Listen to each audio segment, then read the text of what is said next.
Nó cho nó cho nó hai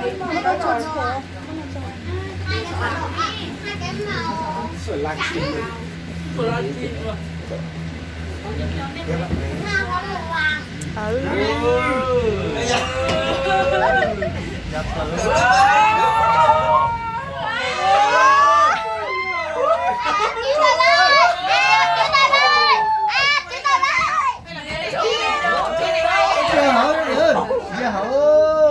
sẽ dùng mẹ thu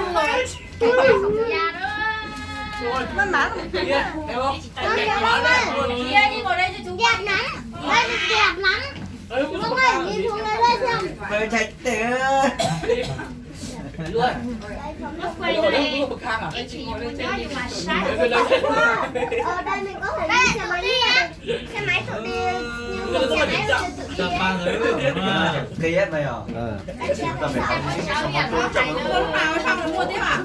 luôn chơi luôn xua à Thảo ơi, chị lên chết rồi.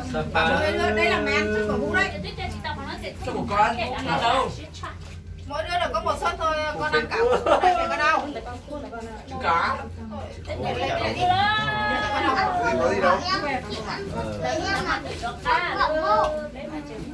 đẹp chưa này biết chị tôn trai à tôi tôn trai nhìn thấy à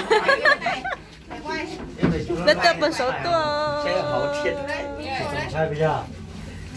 ôi bây giờ từ hãy từ từ Ông ơi, nhìn sang bên này mới có cắt treo vậy. Cái hôm này có cắt treo. Biết đâu. Không, nhìn sang. Ô, cắt treo, cắt treo. Làm thì chỉ có hai đứa. Bắt đầu đến rồi. lấy phần Hai đứa đâu? Ngồi đây cho mẹ thu chụp ảnh cái. lò Đây này, đây này. Đồng ý đâu. Đây chưa là nó đã hay anh nhận đôi bên lúc nè.